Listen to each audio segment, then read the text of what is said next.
Hello everyone, welcome to Invictus Maths. हम class ninth के chapter 2 के 2.6 को कंप्लीट कर चुके हैं। ठीक है, अब हम आ चुके हैं चैप्टर 2 के एंड ऑफ चैप्टर पे। ठीक है, एंड ऑफ चैप्टर में शायद 14 क्वेश्चन है मेरे ख्याल से। ठीक है, तो इसमें स्टार वाले क्वेश्चन ज़्यादा है। स्टार वाले मतलब ऑप्शनल क्वेश्चन। ठीक है, उसके हिसाब से 2-3 कंसेप्ट है जो कराने रहते हैं, नहीं तो बाकी के सारे कंसेप्ट हम एक्सरसाइज में कर चुके हैं, सब में इंट्रोडक्शन में कर चुके हैं। ठीक है, ये जो 2-4 एक्स्ट्रा कंसेप्ट है वो करते हैं। ठीक है, ताकि हमारे सारे क्वेश्चन कंप्लीट हो जाए ऑप्शनल के साथ। तो मैं आज इस वीडियो में 3 चीज़ बताऊंगा। ठीक है, concept of two digit number, force as linear relationship, और solution of linear equation in two variable. ठीक है, एक करके शुरू करते हैं। Concept of two digit number शुरू करते हैं पहले। ठीक है, कि टू डिजिट नंबर का कंसेप्ट क्या है।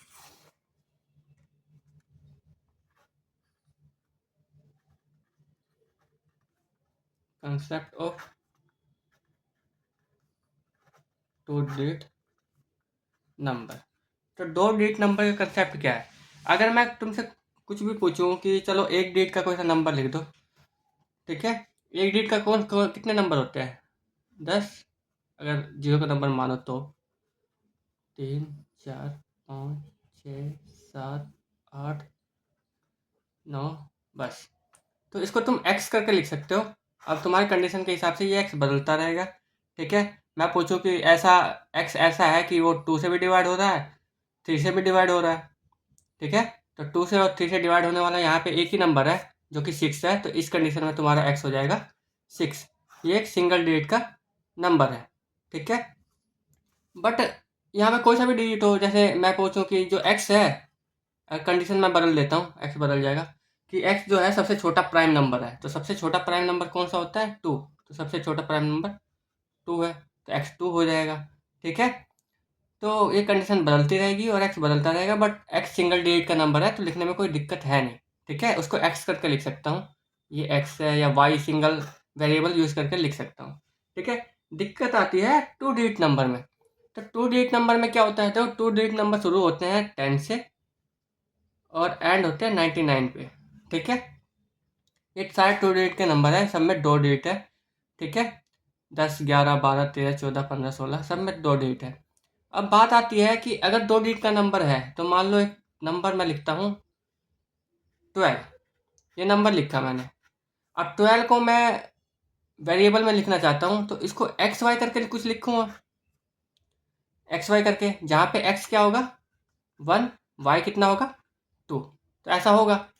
बट दिक्कत ये है कि जब मैं एक्स वाई लिखता हूँ ना, इसका मतलब होता है एक्स और वाई मल्टीप्लाई में है आपस में।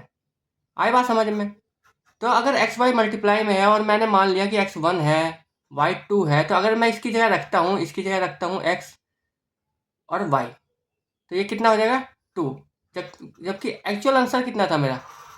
12। तो यहाँ प्रॉब्लम है, जो मैं एक्स वाई करके लिखता हूँ ये मल्टीप्लाई में होता है। ठीक है, ये डिजिट को मैं ऐसे शो नहीं कर सकता यहाँ पे।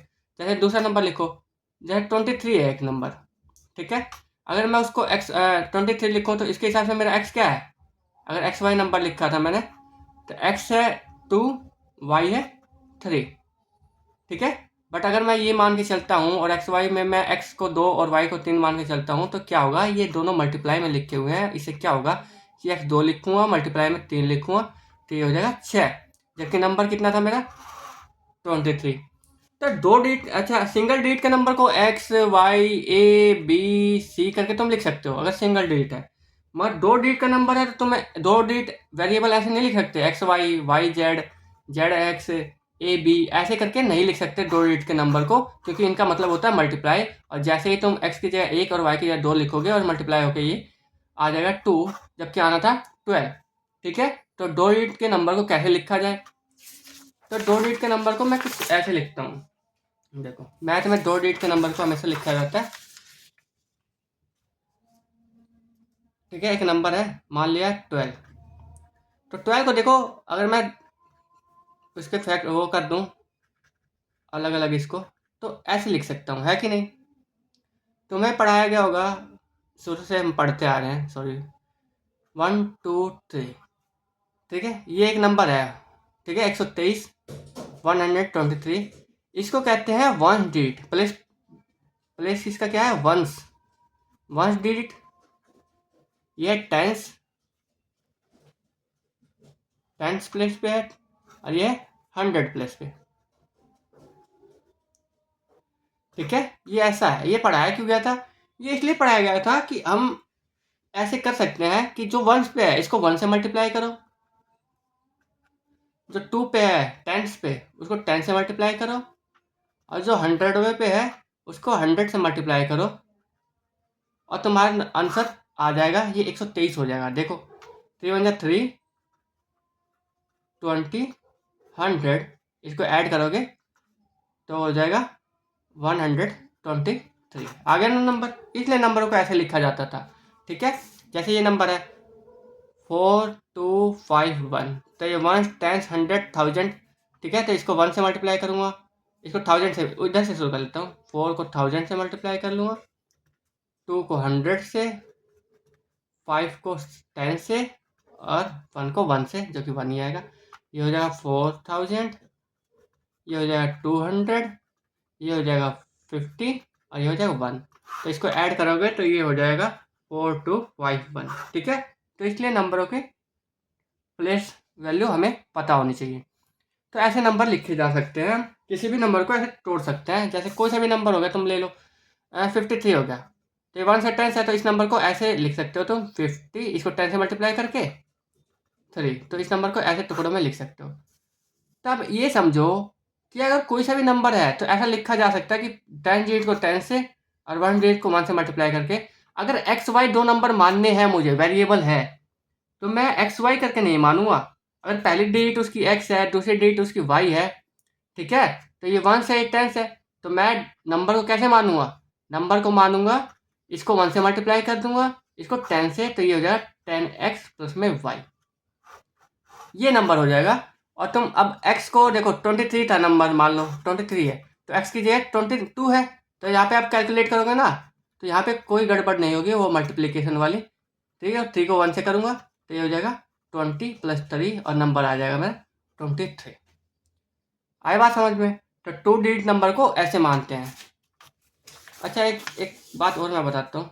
अगर 2 डिजिट नंबर है कोई सा भी, तो उसको मानेंगे 10x प्लस में y करके। ठीक है, मान लो 53 है, तो यहाँ पे जो x है वो 10 हो जाएगा, क्योंकि इसको 10 से मल्टीप्लाई करोगे, इसको 3 से। अगर मैं इसी नंबर को बदल देता हूँ, मान लो तुमने मान ही लिया कि ये नंबर है मेरा फिक्स, यहाँ पे x है 5, y है 3। अगर मैं रिवर्स कर दूँ, 35 कर दूँ, तो क्या होगा? अब तुम क्या करोगे, 5 को 1 से मल्टीप्लाई करोगे। ठीक है, 5 को 1 से और इसको 3 को 10 से, मतलब ये x और y था। अब ये है हमारा yx, तो अब इसको 10 से करना पड़ेगा, इसको 1 से। तो अगर तुम डिजिट को इंटरचेंज कर देते हो, तो ये नंबर जो माना है तुमने, ये जो नंबर बदल जाएगा और वो हो जाएगा 10y प्लस में x।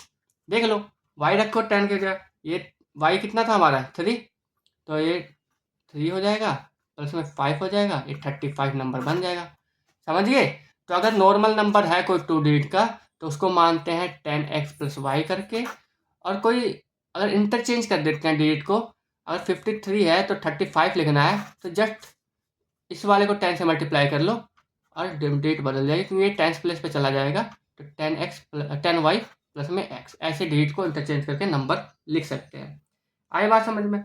कोई कोई पूछेगा कि अगर 3 डिजिट का नंबर हुआ तो उसको कैसे लिख सकते हैं? उसको लिख सकते हैं, देखो 153, इसको 100 से मल्टीप्लाई करते थे, इसको 10 से, इसको 1 से, तो वैसे ही है, एक्स वाई जेड करोगे, 3 डिजिट है एक्स वाई जेड, तो इसको करोगे 100 से, 100x प्लस में 10y प्लस में z, ऐसे 3 डिजिट का नंबर माना जाएगा। ठीक है, इसको रिवर्स करना, अच्छा इतना ही मैं बता रहा हूँ, इसको और भी बता सकते हैं। ठीक है, मगर ये है नहीं हमारे सिलेबस में अभी, तो इसको छोड़ देते हैं, मगर ऐसे लिखा जाता है। कोई कोई सोचेगा एक्स वाई क्यों, मैं ए बी मान लूँगा, मैं सी डी मान लूँगा, तो ठीक है मान लो, ठीक है, कोई प्रॉब्लम नहीं है। तुम्हें बस सेलेक्ट करना पड़ेगा कि वन डिजिट तुम्हारी, वन डिजिट है जो वंस प्लेस पे है वो है बी, और टेंथ प्लेस पे है वो है ए। ठीक है, तो टेंथ प्लेस पे ए है, तो नंबर हो जाएगा 10a प्लस में b, ऐसा नंबर हो जाएगा। कोई प्रॉब्लम नहीं है, कोई सा भी वेरिएबल मान सकते हो तुम। ठीक है, अपने हिसाब से। तो ये हो गया 2 डिजिट का कंसेप्ट। ये इसलिए यहाँ पे है क्योंकि देखो ये लीनियर इक्वेशन 2 वेरिएबल में बन रहा है, इसलिए इस चैप्टर में इंट्रोड्यूस किया गया इसे, वो भी ऑप्शनल क्वेश्चन में इंट्रोड्यूस किया गया, ऐसे नहीं इंट्रोड्यूस किया हुआ। ठीक है, ये हो गया कंसेप्ट ऑफ 2 डिजिट हमारा। ठीक है, अब आते हैं हम force as a linear relationship. थोड़ा सा पढ़ लेते हैं फोर्स, साइंस का टॉपिक है, मगर भी थोड़ा पढ़ लेते हैं फोर्स। ठीक है, फोर्स पे एक क्वेश्चन है, इसलिए मैं पहली बार करवा दे रहा हूँ थोड़ा बहुत, ताकि हमें एक्सरसाइज करते वक्त टाइम ना लगे। तो फोर्स, ठीक है, हिंदी में बल होता है ये। ठीक है, इक्वल टू होता है, ठीक है, अच्छा वर्क डन करते हैं, सॉरी फोर्स नहीं करते, वर्क डन करते हैं। वर्क डन, जो कितना काम हुआ, वर्क डन जो होता है, वर्क डन पे क्वेश्चन, फोर्स इनटू डिस्प्लेसमेंट। ठीक है, एस या डी लिख लेते हैं यहाँ पे, डिस्प्लेसमेंट। डी डिस्प्लेसमेंट होता है, बट यहाँ पे मैथ में डिस्टेंस कंसिडर किया गया इसे। ठीक है, तो डिस्टेंस भी हो सकता है। देखो डिस्प्लेसमेंट और डिस्टेंस में एक फ़र्क है, जैसे ये पॉइंट है, ये पॉइंट है, 2 पॉइंट है, ये मेरा घर है, ये मेरा स्कूल है। ठीक है, अगर मुझे घर से स्कूल जाना है तो एक रास्ता होता है बिल्कुल सीधा, बिल्कुल सीधा और सबसे छोटा। ठीक है, ये है, ठीक है, ये है 2 किलोमीटर मान लो, और एक रास्ता है घूम घाम के जाने वाला, घूम घाम के गया भाई क्रॉस होके ये, और ये डिस्टेंस पड़ता है मुझे 4 किलोमीटर। ठीक है, तो ये सारे डिस्टेंस ही है, ये 2 किलोमीटर भी डिस्टेंस है मेरे स्कूल से मेरे घर तक, मेरे घर से मेरे स्कूल तक। ठीक है, ये 4 किलोमीटर भी मेरा डिस्टेंस ही है मेरे स्कूल से मेरे घर तक, और कहीं से जाऊँगा घूम घाम के, तो 5 किलोमीटर भी ये डिस्टेंस ही है, कहाँ तक, मेरे स्कूल से मेरे घर तक। बट जो सबसे छोटा डिस्टेंस है, जो सबसे छोटा है, वही डिस्प्लेसमेंट होता है। ठीक है, वही डिस्प्लेसमेंट होता है, इसलिए इस फॉर्मूले में कितना फोर्स लगा है और कितनी दूर गया है ऑब्जेक्ट। ठीक है, यहाँ से धक्का दोगे ये थोड़ा आगे सरक जाएगा, और जितनी दूर गया है उतना ही काम हुआ है। मान लो तुम धक्का दे रहे हो, ये ऑब्जेक्ट हिला ही नहीं, तो तुमने काम क्या किया है, 0, तो वर्क क्या होगा उस कंडीशन में, 0। और तुमने दम ही नहीं लगाया, तुमने दम ही नहीं लगाया, तो वर्क कितना होगा, 0 ही होगा। ठीक है, तो तुमने कुछ दम लगाया, फोर्स लगाया, उससे कुछ मूव हुआ, अगर मूव नहीं होगा तुम दम लगाते रहो, कोई काम नहीं हुआ मतलब। ठीक है, कोई आके देखेगा बाहर से कि क्या तुमने सरकाया है, तो नहीं सरका हुआ मिलेगा, तो उसमें वर्क डन 0 हो जाता है। तो ये है work done equal to force into displacement. अगर मैं फोर्स को कांस्टेंट मान लूँ कि तुम फोर्स एक कांस्टेंट लगा रहे हो 5 न्यूटन, ठीक है, न्यूटन में नापा जाता है, इसको ज़्यादा मत समझो, मैथ के स्टूडेंट हो, बस ये समझो कि न्यूटन में नापा जाता है। ठीक है, ये साइंस का टॉपिक है, तो वर्क आ जाएगा 5 इंटू डी। एक्चुअल में मैं तुम्हें दिखाना चाहता हूँ कि एक लीनियर रिलेशन बन गया है वर्क डन और डिस्टेंस में। ठीक है, जितना तुम डिस्टेंस ट्रैवल करेगा तुम्हारा ऑब्जेक्ट, उसके हिसाब से वर्क डन है। मान लो डिस्टेंस 1 मीटर ट्रैवल हुआ तो वर्क डन हो जाएगा 5 यूनिट। वैसे तो जूल में नापते हैं, मगर मैं यूनिट मान के चलता हूँ, जूल ही लिख लेता हूँ। ठीक है, अगर वर्क डन, अगर डिस्टेंस को 2 माना तो ये हो जाएगा 10 जूल। ठीक है, तो इसके हिसाब से ये बदलता रहेगा लीनियरली, इसलिए ये क्वेश्चन दे रखा है, वो भी एक्स्ट्रा क्वेश्चन है। तो जिसने बेसिक कर रखा है, बेसिक ले रखी है मैथ, उसकी ज़रूरत नहीं है, जिसने एडवांस ले रखी है उसको करना चाहिए इसे। ठीक है, तो ये फोर्स का कंसेप्ट है, थोड़ा सा ये लीनियर रिलेशनशिप आपस में बना लेते हैं, फोर्स और डिस्टेंस, सॉरी वर्क डन और डिस्टेंस, अगर मैं एक चीज़ को कांस्टेंट रख दूँ फोर्स को। ठीक है, ये नहीं बदलेगा पूरे क्वेश्चन में। ये हो गया फोर्स एज लीनियर रिलेशनशिप। अब मैं आ गया solution of linear equation 2 variable. ये टॉपिक बहुत ज़रूरी है, और ये मैं बेसिक में भी डाल दूंगा एक दिन टाइम मिलेगा तो, बट यहाँ पे मैं थोड़ा सा बता देता हूँ।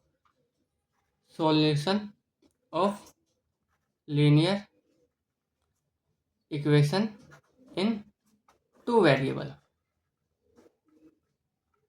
यहाँ देखो, ये है 2x प्लस, सिंपल लिखता हूँ, x plus Y equal to 10, x minus Y equal to 2। ये है 2 इक्वेशन, लीनियर इक्वेशन है, हाँ, दोनों की पावर 1 है, 2 वेरिएबल है, हाँ। अगर मैंने इन दोनों के सॉल्यूशन चाहिए, तो मैं सॉल्यूशन का मतलब मैं तुमसे ये पूछना चाहता हूँ कि ऐसा क्या x और y रखूँ जो दोनों को सेटिस्फाई करते हैं, एक को नहीं, दोनों को। ठीक है, अगर एक को मैं पूछूं x plus Y equal to 10, तो तुम कहोगे इसके कितने सॉल्यूशन होते हैं, तो पिछले एक्सरसाइज में हमने इस पर डिस्कशन किया था, इसके इन्फिनाइट मैनी सॉल्यूशन होता है, और कैसे निकालते हैं, x रखे जाओ, y उसके हिसाब से आ जाएगी। एक लीनियर रिलेशनशिप है एक लाइन का ग्राफ है, करोड़ों पॉइंट आ जाएंगे। बट अगर दो इक्वेशन दी जाती है तुम्हें, एक्स वाई दो वेरिएबल में होता है, फिर पूछता है तुमसे कि इसका सोल्यूशन क्या है, तो उसका एक सिंगल सोल्यूशन होता है, ठीक है। और भी सोल्यूशन हो सकते हैं, infinite many solution, no solution भी हो सकते हैं, मगर अगर सोल्यूशन की बात करें एक यूनिक सोल्यूशन की, तो एक सोल्यूशन मिलता है उससे, ठीक है। तो ऐसा सोल्यूशन, ऐसा एक्स वाई सोल्यूशन का मतलब मैं बस ये कहना चाहता हूँ कि एक्स वाई बताओ जो इसको भी सेटिस्फाई करे, इसको भी सेटिस्फाई करे। अब तुम ये समझो कि अगर मैंने एक्स यहाँ 1 रखा, यहाँ 9 रखा, वाई, तो ये 10 बनेगा कि नहीं? ठीक है, ये इसको सेटिस्फाई कर रहा है, बट यही एक्स वाई इसको सेटिस्फाई करेगा क्या? 1 - 9, ये आ जाएगा आंसर -8। ये सेटिस्फाई नहीं कर रहा, मतलब ये इसका सोल्यूशन नहीं है दोनों के, ठीक है। तो ये सोल्यूशन नहीं है।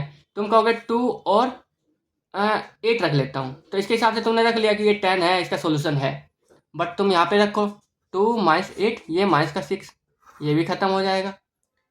तुमने कहा ये भी सोल्यूशन नहीं है, फिर तुम इसको देखोगे कि 3 और 7 रख लेता हूँ, ठीक है। 3 + 7 10 हो जाएगा, यहाँ पे 3 और 7 रखोगे, यहाँ पे भी गड़बड़ हो जाएगी, ठीक है। फिर तुम रखोगे 4 और 6, यहाँ पे 10 हो जाएगा, यहाँ पे 4 - 6, यहाँ पे -2 हो जाएगा। इसी को पलट दो, 6 4 रखो, देखो 6 + 4 10, 6 - 4 2। इसका मतलब 6 4 जो है, x 6 और y 4 की वैल्यू जो है, ये दोनों ही इक्वेशन को एक साथ ही सेटिस्फाई कर रहा है, मतलब दोनों में ही रख सकते हो तुम इसे। तो यही इस इक्वेशन का, दोनों इक्वेशन का सॉल्यूशन है, ठीक है। 6 और 4 किसी में भी रख लो, सेटिस्फाई करेगा, तो ये इसका होगा सॉल्यूशन, ठीक है। तो ऐसा होता है, अच्छा, मैं लीनियर रिलेशन टू इक्वेशन में जब सॉल्यूशन कराऊंगा ना, एक बेसिक वीडियो बनाऊंगा, तो उसमें मैं ग्राफ के बारे में बता दूंगा, सब कुछ बता दूंगा। इसमें बस हम सोल्व करना सीखेंगे कि इतना सोचना नहीं है मुझे कि मैं क्या रखूँ क्या नहीं। तो इसके तरीके होते हैं, एक तरीका हम देख चुके हैं, सब्स्टिट्यूशन मेथड, ठीक है। सब्स्टिट्यूशन मेथड में हमने देख चुके हैं कि एक में से वैल्यू निकाल लो, दूसरे में पुट करो और वैल्यू आ जाती है। आज हम दूसरा भी मेथड सीखेंगे, एलिमिनेशन मेथड। तो मैं एक ही सवाल को दो तरीके से करके दिखाता हूँ तुम्हें, ठीक है। सब्स्टिट्यूशन और एलिमिनेशन से मैं सेम इक्वेशन लिखता हूँ। एक है x + y = 10 और एक है x - y = कितना था, 2 है, ठीक है। पहला सब्स्टिट्यूशन मेथड यहाँ पे लिखता हूँ, सब्स्टिट्यूशन मेथड, ठीक है। तो इसमें क्या होता है, दो इक्वेशन है, x + y = 10, दूसरी इक्वेशन है x - y = 2। इस किसी में से भी एक में से वैल्यू निकालो, किसी भी चीज़ की, x y की मर्जी है तुम्हारी, कोई सी भी वैल्यू निकालो। तो मैं चाहता हूँ कि x की निकाल लूँ, तुम किसी की भी निकाल सकते हो, याद रखना आंसर सेम आएगा बिल्कुल। x = 2 + y, ऐसे आते साथ हम क्या करते हैं, इस x की वैल्यू को, कि x की जगह ये रख सकते हैं, हम इसको यहाँ रख देते हैं, x की जगह रख दो 2 + y = 10। ये लीनियर इक्वेशन में बन गई है। अब इसको आराम से सोल्व कर दो y के लिए। तो ये 2 + y ऐड होगा, 2y = 10, 2y = 8 और y = 4। ये y आ गया। अब y को या तो यहाँ रख दो, यहाँ रख दो, यहाँ रख दो, सेम बात है, ठीक है, हर जगह सेम ही आएगा। तो यहाँ रखते हैं, यहाँ x निकला हुआ है, x = 2 + y लिखा हुआ है, x = 2 + 4, x = 6। ये x और y तुम्हारा निकल जाए, देख लो 6 और 4 आए, सोचने की जरूरत नहीं है, बस तुम्हें कैलकुलेट करना है। अच्छा, तुम सोचोगे कैलकुलेट क्यों करना है, ठीक है, इसको सोच ही लेते, ये छोटा पड़ता। ठीक है, मैं क्वेश्चन को बदलूंगा और फिर देखेंगे कि तुम सोच पाते हो कि नहीं, ठीक है। पहले मैं इसको एलिमिनेशन से निकाल लेता हूँ एक बार। 10 है, x - y = 2 है, ठीक है। इसमें क्या करते हैं, किसी भी एक वेरिएबल को बराबर कर लेते हैं। देखो यहाँ पे x है, 1x, यहाँ पे भी 1x है, मतलब ये बराबर है। यहाँ पे y है, यहाँ पे भी y है, 1y है, ठीक है। निशान नहीं देखते, ठीक है, ठीक है, निशान से हमें ज़्यादा फर्क नहीं पड़ता, निशान अलग होगा, मतलब इसका साइन अलग होगा तो और अच्छा है, जल्दी कट जाएगा, ठीक है। इसका भी 1 ही है आगे, तो ठीक है, इसमें कोई दिक्कत नहीं है। बस इसको क्या करते हैं, ऊपर नीचे रखते हैं,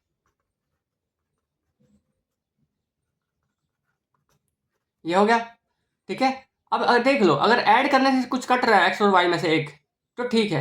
देखो ऐड करूँगा तो क्या हो जाएगा, ये 2x हो जाएगा और ये कट जाएगा, एक प्लस का एक माइनस का है, तो कट गया, ठीक है। तो y हट जाएगा, इसलिए इसको कहते हैं एलिमिनेशन मेथड। तो ऐड करता हूँ मैं, 2x, ये कट के 0 हो गया, ये 12, x = x6 आ गया। अब वैसे ही किसी में भी रख दो, आंसर आ जाएगा। तो यहाँ रख लेते हैं या यहाँ रख लेते हैं। तो ये 6 + y = 10 हो जाएगा और y = 4 हो जाएगा। सेम आंसर आएगा किसी भी मेथड से। एक और मेथड होता है क्रॉस मल्टीप्लिकेशन मेथड, बट वो एनसीईआरटी में अब हटा दिया गया है। ठीक है, जब टाइम लगेगा तो मैं एक्स्ट्रा में डाल दूंगा। तो मैं क्वेश्चन को बदलता हूँ और तुम्हें अगर लग रहा है कि मैं सोच सकता हूँ, ठीक है, 2x + y 3y, 2x + 3y = 10, और ये पॉइंटों में आएगा फिर भी मैं निकालता हूँ। 3x + 2y = मान लो इसको है 20, ये समझ लो। ये है 2 इक्वेशन। ठीक है, अब इसके सॉल्यूशन देख लेते हैं हम। अब इसके सॉल्यूशन तुम ऐसे नहीं निकाल पाओगे, सोच नहीं पाओगे क्या रखूँ एक्स वाई की जगह कि 10 आ जाए, ठीक है, और वो भी दोनों को सेटिस्फाई करे, तो नहीं सोच पाओगे।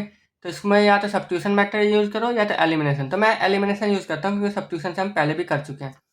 ठीक है, तो एलिमिनेशन में क्या करते हैं, या तो एक्स वाले को बराबर कर लो या वाई वाले को बराबर कर लो। पिछले क्वेश्चन में दोनों बराबर थे तो हमने कुछ नहीं किया था, बट यहाँ पे दोनों ही अलग है, तो मैं पहले ही डिसाइड कर लूँगा कि मैं किसको बराबर करूँ। तो तुम चाहते हो मैं एक्स वाले को बराबर करूँ तो एक्स वाले को बराबर करूँगा और फोकस सारा एक्स पे ला दूंगा। ठीक है, तो यहाँ पे 2x है, यहाँ 3x है, तो किस चीज़ से मल्टीप्लाई करूँ कि ये और ये सेम टेबल में आ जाए। देखो 3 तो बना नहीं सकता इसको, तो 3 नहीं बना सकता तो 6 बना लेता हूँ, तो 6 इसको भी बना लूँगा तो ईजी हो जाएगा। तो इन दोनों का एलसीएम बना लेते हैं तो काम बन जाएगा। तो देखो मल्टीप्लाई बाय 3, तो इससे क्या होगा, ये 3x हो जाएगा। अच्छा, नॉर्मली समझना, मैं इसका अलग से तुम्हें बेसिक वीडियो बना के डाल दूँगा, उसमें पूरे अच्छे से कर लेंगे इसे, मगर अभी बेसिक समझ लो ताकि हमें सवाल हो सके। ये 6x हो गया, ये गया 9y = 30, इसको करना पड़ेगा 2 से, तो ये भी हो जाएगा 6x + 4y = सबको करना पड़ता है। ठीक है, एक को नहीं, सबको, पूरी इक्वेशन को, तभी कुछ चेंज नहीं होता। 40। ठीक है, अब ऊपर नीचे रखो, किसी को भी किसी के नीचे रख लो, कोई फर्क नहीं पड़ता।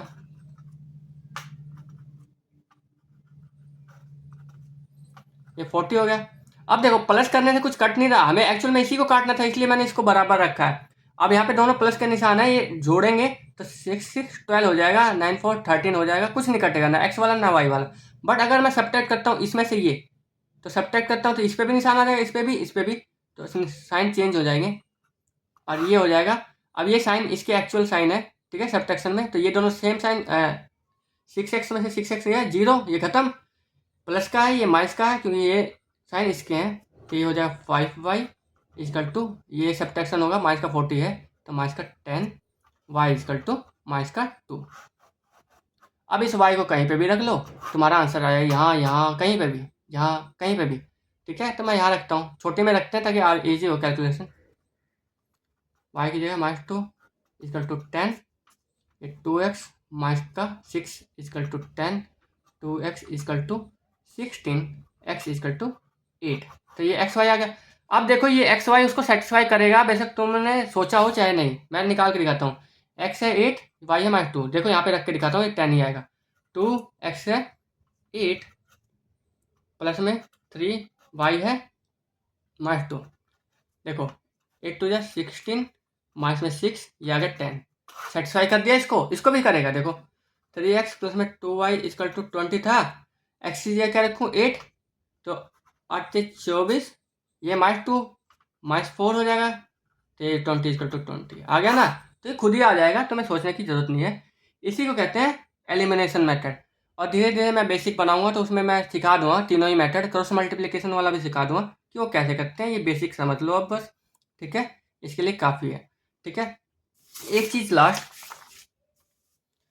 अगर इक्वेशन में 2 वेरिएबल है, मान लो 2x + में y = 7, ठीक है, अगर मैंने इन्फिनिटी मैंने सॉल्यूशन छोड़ दिया, इसको मैं चाहता हूँ इसका एक सिंगल सॉल्यूशन निकालूं, तो मुझे अगर 2 वेरिएबल का एक क्वेश्चन है, लीनियर इक्वेशन है, तो मुझे 2 अगर वेरिएबल है तो 2 ही इक्वेशन चाहिए उसको सोल्व करने के लिए, मतलब एक और इक्वेशन चाहिए, बेशक वो कैसी भी हो।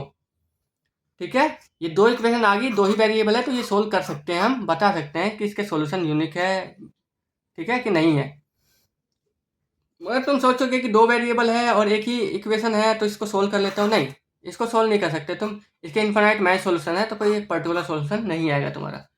यही बात 3 वेरिएबल में भी आ जाती है। अगर x plus Y plus Z equal to 7 है और तुम्हें यूनिक सॉल्यूशन चाहिए इसका कोई सा, तो 3 वेरिएबल है तो तुम्हें 3 ही इक्वेशन चाहिए इसको सोल्व करने के लिए, ठीक है।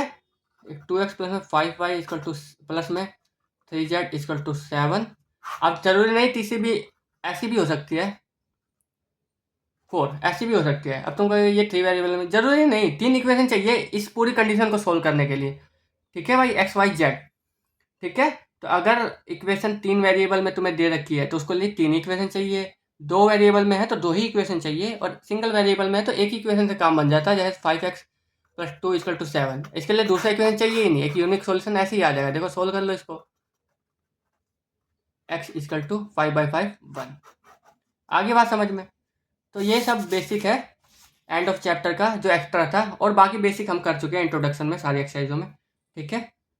तो ये एंड ऑफ चैप्टर का इंट्रोडक्शन है। क्वेश्चन करेंगे। अच्छा जो ऑप्शनल क्वेश्चन है वो बेसिक वाले ना करना चाहे तो नहीं कर सकते, ठीक है, जरूरी नहीं, मगर करना चाहे तो ईजिली समझ में आ जाएगा, मैं करवा दूंगा, ठीक है, वो कर लेगा, ठीक है। आज के लिए इतना ही। Thank you for today.